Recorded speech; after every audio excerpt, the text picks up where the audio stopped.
എല്ലാ ദിവസവും സ്വിഗ്ഗി ഓടാൻ ഇറങ്ങുമ്പോൾ വിചാരിക്കും ഈ ദിവസം കണ്ടിന്യൂസ് ഓടണം, ഫുൾ ഡേ ഓടണം. അങ്ങനെ ഓടാൻ ഇറങ്ങും. കുറച്ച് കഴിയുമ്പോൾ എന്തേലൊക്കെ ചെറിയ വലകൾ വരും. ഇന്നും കിട്ടിയൊരു വല, നൈസ് ഒരു വല. കുരിയച്ചൽ സെന്ററിൽ നിന്ന് ഒല്ലൂര് റെയിൽവേ സ്റ്റേഷനിലേക്ക് ഒരു ഓർഡർ അടിച്ചു. അവിടെ ചെന്നപ്പോ കസ്റ്റമർ വിളിച്ചിട്ട് കിട്ടണ ഒരു 4-5 തവണ കസ്റ്റമറെ റിപ്പീറ്റ് അടിച്ച് വിളിച്ചു. ഒരാളും റെസ്പോണ്ട് ചെയ്യില്ല. ഞാൻ അവിടെ നിൽക്കുന്ന നേരത്ത് വേറെ ഒരുത്തിനും കൂടെ വന്നു. എനിക്ക് കൊടുക്കാനുള്ള അതേ അഡ്രസ്സ്, അതേ ലൊക്കേഷൻ, അതേ പേര്.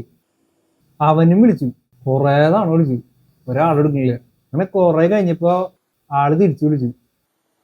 രസം എന്താ അറിയോ, കഴക്കൂട്ടത്താണ്, ഇവിടേക്കൊന്ന് കൊണ്ടുതരുമെന്ന്. ഞാൻ നിൽക്കുന്നത് തൃശ്ശൂര് ഒല്ലൂര്, അവിടുന്ന് തിരുവനന്തപുരം കഴക്കൂട്ടത്തേക്ക് ഞാൻ സാധനം കൊണ്ടു കൊടുക്കാനായിട്ട്. വൻ കോമഡി. ഇവിടുന്ന് കുറെ ദൂരം ഉണ്ടെന്ന് പറഞ്ഞു. പിന്നെ അടുത്ത ചോദ്യം, ഒരു 7 മണിയാകുമ്പോൾ കൊണ്ടുവരാൻ പറ്റുമെന്ന്.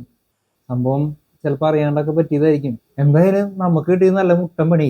അങ്ങനെ ഒരു 10-15 മിനിറ്റ് അവിടെ പോസ്റ്റ് ആയി. അത് കഴിഞ്ഞിട്ട് സ്വിഗ്ഗിയുടെ ആൾക്കാർക്ക് കോണ്ടാക്ട് ചെയ്യായി ഇത് ക്യാൻസൽ ചെയ്യാൻ വേണ്ടിയിട്ട്.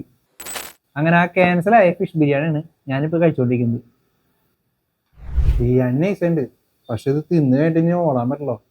മനുഷ്യന്മാരുടെ ഒരു അവസ്ഥയായി. ഒന്നും സാരില്ല, ബിരിയാണി അല്ലേ. പിന്നെ വലകളാണെങ്കിൽ ഇതിന് നൈസായിട്ട് വരും, അടിപൊളിയാ. അപ്പൊ ശരി, ബൈ.